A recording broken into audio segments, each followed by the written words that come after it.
Hello, everyone. Welcome to day 7 of the 28-day writing challenge. Well, today I got the next chapter done in my book. I was working on chapter 9. As I mentioned, you can, if you have your book blueprinted out, you can start on whatever chapter you want to, or even parts of a chapter. So I got chapter 9 done, except for 2 questions that I did not answer because I needed more research on those. So I've mentioned before about one of the ways that you can handle taming your research is to use certain codes. So what I mean by that is you can research and research and research and never get started writing. So whenever you come to the point to where you need to get started writing, you will come to items that will need further research or that you may need to corroborate to make sure that your facts are right. So one of the ways of handling that is to put in special symbols. Like you could put, three asterisk together. And then when you do a search and replace, you can just go to those areas where the asterisks are, and then you can put in your new information.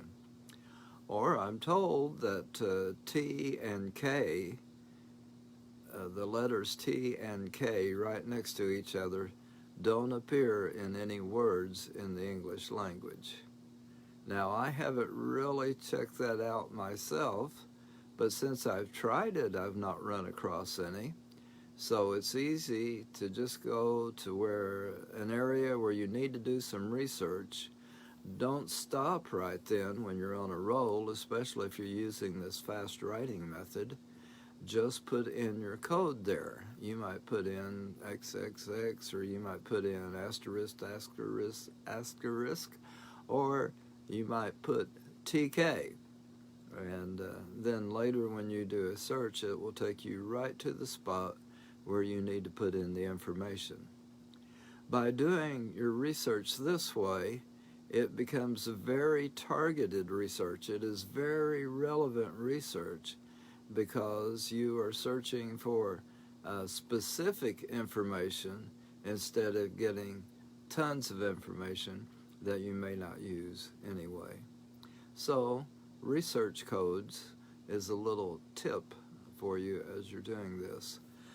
Well, I'm still one day behind, but I think that I will get back on track. Am I the eternal optimist? I don't know. If I'm the eternal optimist, that means I won't ever get back on track. But I think as a realist, I probably will be back on track before the end of this week. Now, how about you? How's it going for you? Have you planned out your book? Have you figured out how long you want your book to be as a starting point? Have you figured out some chapter titles for your book? And have you gone further than that and perhaps made some outlines for your book, or come up with some headings to put in for your chapters? Or maybe you have gone through those blog posts and follow the method that I'm using, where you come up with 12 to 18 ideas. You eliminate 3 of those ideas. You put the ideas in the best order. Then you turn each idea into a statement or a question. And finally, you turn all of your statements into questions. And so you will end up with anywhere from 9 to 15 questions. And then you put, I use 3, but you put 3 trigger words to remind you of the answers to each of your questions. Now, what happens if you don't use all of your trigger words? Well, if it triggered you to be on a roll, it doesn't matter. You're the only one that knows what those trigger words were anyway, although I do try to use them all. Well, I hope this has been helpful to you, and there is a book that tells you how to do that. It's how to write a book in 28 days or less over at Amazon.com. I'd encourage you to go over there and check it out. And actually, I think that tomorrow I will request the price to drop down to half price, and we'll keep it there for about a week in case any of you want to go pick up your copy and perhaps join me in this writing challenge. You can join me where I am, and then you'll have 7 extra days to complete yours.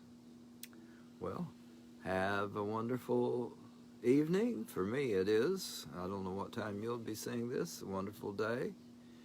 And remember, you can write a book.